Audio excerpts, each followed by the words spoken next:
NANI?! Oh, the 38, the same color as the Chevrolet. Welcome back to the Midnight Reviews. I am your host, VALTORIOUS the Awoken, and tonight we will be talking about Fist of the North Star. I mean, the most decorated anime of all time, one of the greatest animes of all time to have ever been created. Now, starting off with this beautiful story with our boy Kenshiro. Now, Kenshiro, well, the design of Fist of the North Star was basically about like you could see like small concepts of like Mad Max, because how, like, you know, apocalyptic wasteland, you know, you got like these bandits, you know, just running around killing people, raping, you know, pillaging, you know, all that beautiful stuff. And how you put like this apocalyptic story and you have the power, and it's just this one man who's the successor to Hokuto Shinken. You give this man like who's the power to like solve, you know, everything, basically everything, like basically bring like the world from like almost like a brink of extinction to peace. So you got Kenshiro, who basically, well, I'm sorry before I even get into that. So you got Kenshiro, Jogi, Raoul, Toki.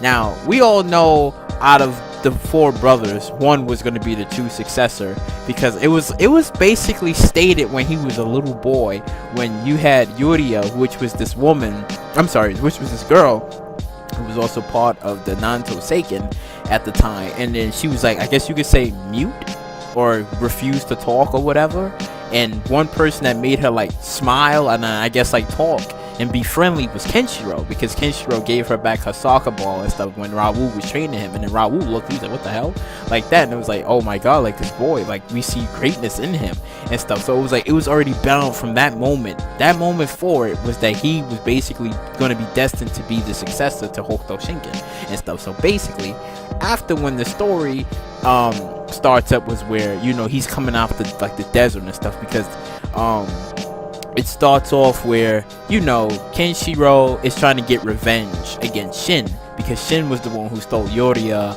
from him, even though there was like in mangas and further into the story where Jogi was the one who put stuff into Shin's head and was like, well, Kenshiro don't really need help, like you do, like you're the man, like you don't, like what Kenshiro gonna do?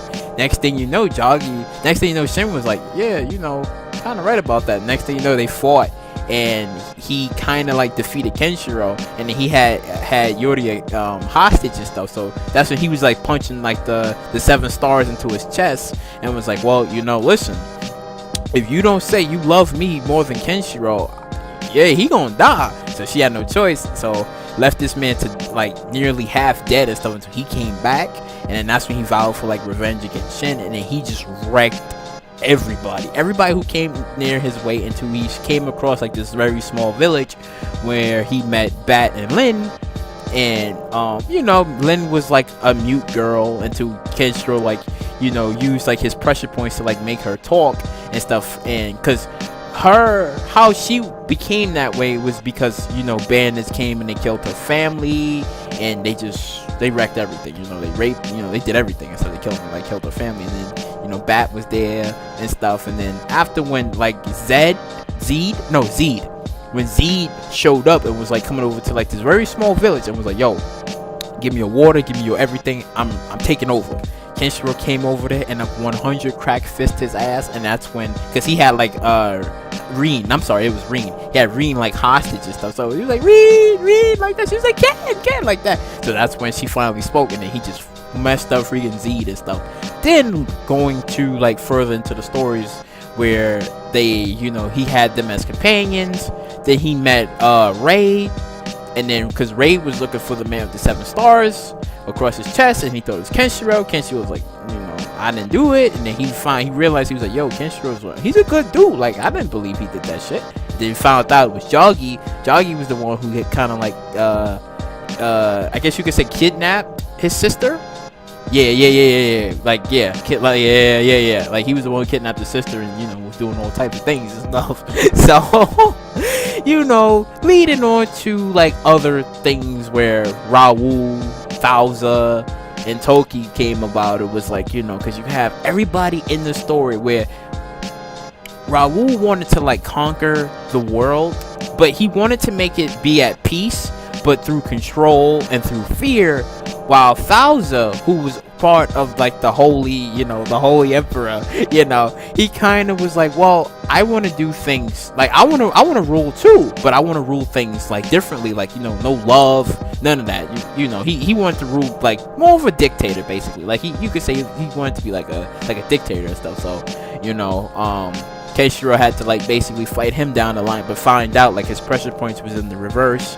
and there was no physical way you could beat him. He beat Kenshiro, had him taken, you know, hostage, and then that's when somebody, like, freed Kenshiro, and then that's when Kenshiro eventually figured it out on his own that his pressure points was in the reverse, because the only person who knew too that his pressure points was in the reverse was Toki and stuff. So Toki and Raul watched when Bowser and Kenshiro kind of, like, had a dispute and stuff, and that's when Kenshiro defeated Bowser and stuff. Because if anybody have watched, like, what was it, I think the Fist of Legends, I think it was Fist of Legends, or the Legend of the Dark King. No, yes, Legend of the Dark King. Like, anybody have watched, like, the Legend of the Dark King was basically a side story about Raul telling about how he came out to be, how he conquered, and how the name Ken-O basically rose into place because Raul and Bowser fought, and, you know, there was this woman who kind of, like, got in the way of their last clashing fists, because both men would have died. They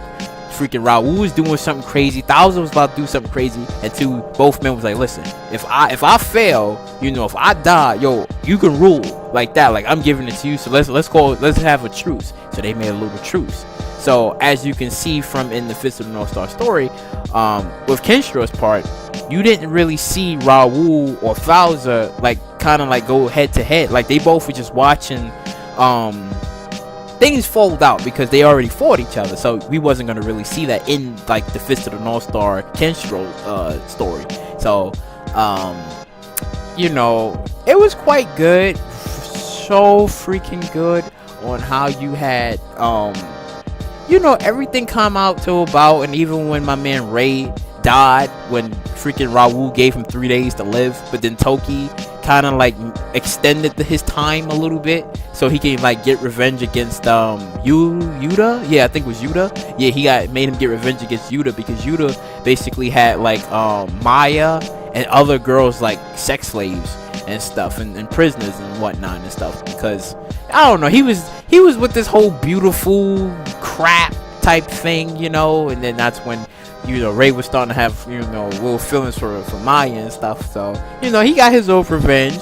And then that's when it was so sad in his death, when he just went into a room. He said, yo, guys, don't come in here. It was kind of messed up and sad, because he went into a room and we knew what happened, you know. Once you get your pressure points inside of you, you're gonna explode. So you seen blood coming underneath the door. So I was like, damn. Next thing you know, Kenshiro just had to burn the house down, because we all knew what happened. But it was so sad on how he died and stuff. And that's when, you know, Kenshiro and Raul fought the first time, and then it was kind of at a stalemate, because Toki showed up, and Toki was like, yo, Kenshiro, you are not ready yet. You're not ready yet, because Raul's still crazy. You're not ready to fight him yet. So kind of, like, got in the way of, you know, their first fight and stuff. Into, you know, later on, that's when you find out that Raul and Kenshiro kind of had one thing in common, was that they love Yoria. So obviously, you know, they had, like, you know, a little dispute about that. But before I get into that, you know, Toki kind of, like, got himself into, like, this prison, and Kenshiro had to show up there, save him, rescue him, you know. Then the second fight, where, I'm sorry, not the second fight, the first time, no, I'm sorry, third time, when Raul came over, because that's when all of, like, the non-Tosaken, like, generals was kind of, like, fell out and stuff, because you had Shin, you had Ray, you had Yuta, you had Bowser, think Shu. Then I think there was someone else. Felt like there was someone else. But yeah, I think Ryuga. I think it's Ryuga. I think. No. He was, I think, a general. Can't remember. But after when all of them like kind of like fell out, there was like only one person left. And who would have thought it was Yoria? Where you find out where it was Fudo and some other peoples who was kind of like her protectors kind of saved her after when she jumped, because she couldn't take it no more, because Shin was basically controlling her. He was like trying to make her love him, but she was like, I don't love Kenshiro. So that's when she jumped, and that's when, who would have thought, they caught her and was like, well, let's take her into hiding. So when Raul was coming over there and stuff, he was like, wait, because he was trying to find like who was the last Nanto general, so he didn't know. So you had my boy Juza of the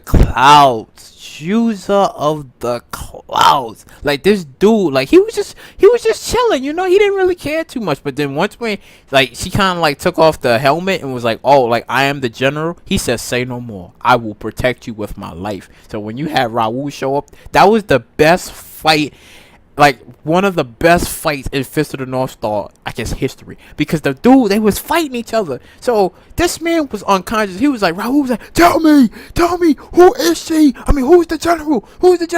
This man was knocked out. He was dead. It was over. Next thing you know, as soon as he fell down, he headbutted the shit out of freaking Raul, and Raul was like, oh my god, I felt it. But then he was like, wait, I know who it is now. So I'm like, after that holy headbutt, you automatically knew it was Yoria? Then he went over there. The Kenshiro was finding out that he went over there. Until it was like, oh, that's when they found out. And then, yeah, the second fight where Kenshiro and Raul, they fought, and he used Muso Tensei, basically is like the power of emptiness and nothingness and stuff. So they kind of like, he was like, well, Kenshiro, like, how'd you learn this? And then he remembered the master showed him at one time after when Raul killed the master and stuff, and he was like, yeah, like, you'll never achieve this form, you'll never achieve this stuff. So that's when he showed this to Raul, and Raul was shaking and shit.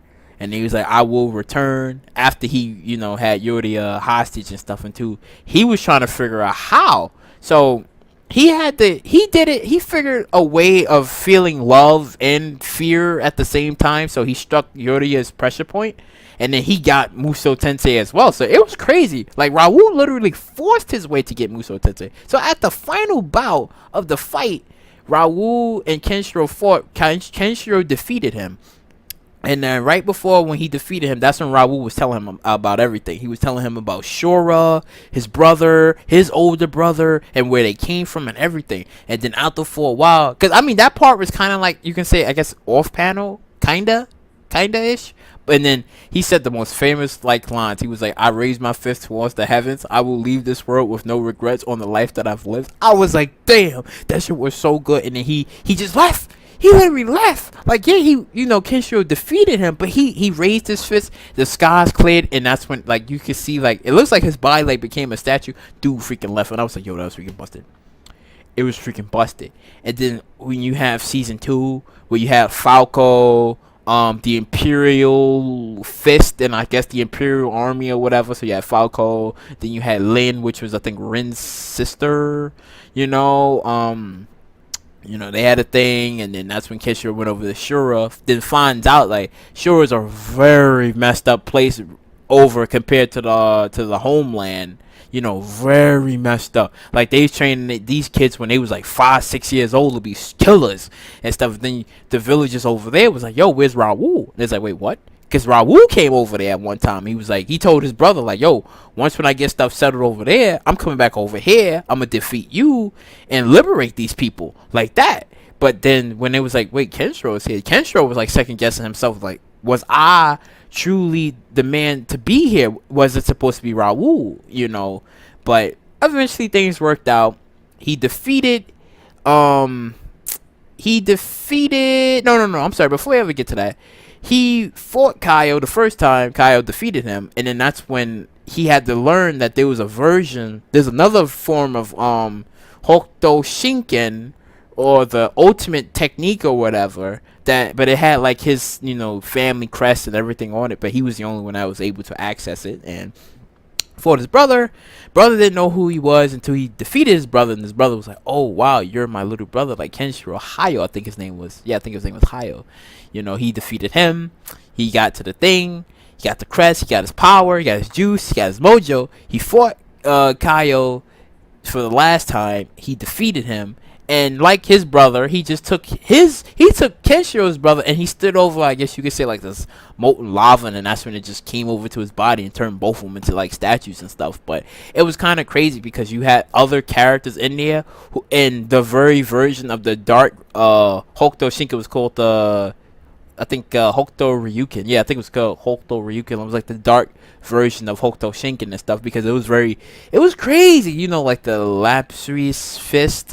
It was dark, sadistic, crazy, because when you see Kaio, this dude was almost like a Kuma with the freaking, looked like Raging Demon a little bit, kinda-ish, but it wasn't, but it was good, though. It still looked crazy, though, so I was like, nah, freaking Kaio was freaking crazy and stuff, until Kenshiro had got his juice, his mojo. But the reason why he became the way he became was because, he wanted to get rid of love and feelings and emotion and stuff, like, after when his dog died and other stuff just kind of like came about, because the reason why he was upset was because I think their mother saved, I think, Kenshiro when he was a baby.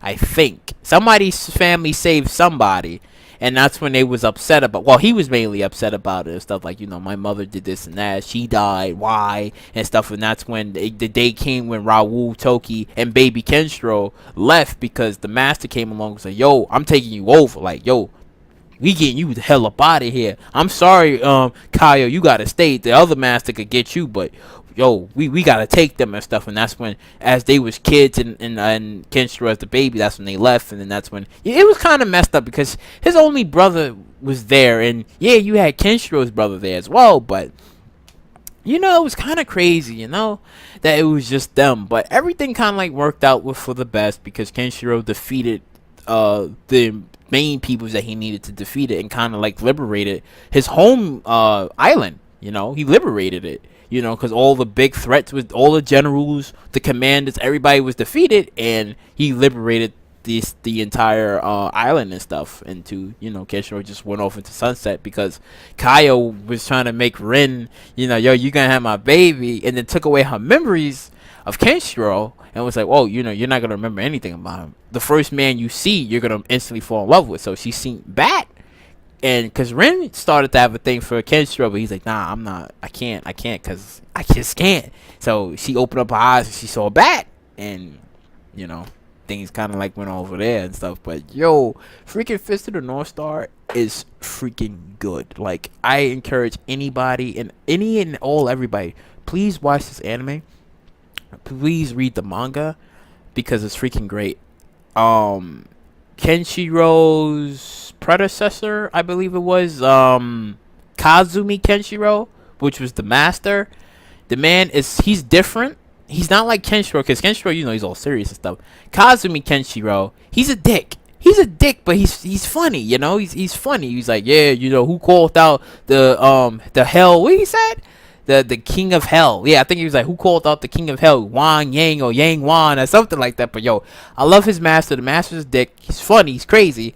Our boy Kenshiro for Fist of the North Star, it's just, oh god, I'm telling you, I encourage everybody to watch this, because it's great. It's an apocalyptic story. You got this one man who first is trying to get revenge to get his girl back, but then it later turns out to be like, well, now I'm trying to beat my other brothers and other people who's trying to cause harm to other people, and then just save and liberate everybody. Then you find out that your hometown, your home island, is basically you got his brother, and then your brother, and then other people that's over there who knew who you was, and then suffering. You gotta go over there, you gotta liberate it, you gotta save everybody and stuff, because it's freaking good. I'm telling you, just watch it. Just watch it. It's good. It's freaking good. I will forever rate it a 10. It's always gonna be a 10 for me. No under star than that. It will forever be a 10-star anime to me, because it was great. First time seeing it, it was freaking great. I encourage everybody to watch freaking Fist of the North Star. But if you like what you heard you like. Please subscribe, share. Do all that wonderful stuff. Zawaldo, and I'll catch you later.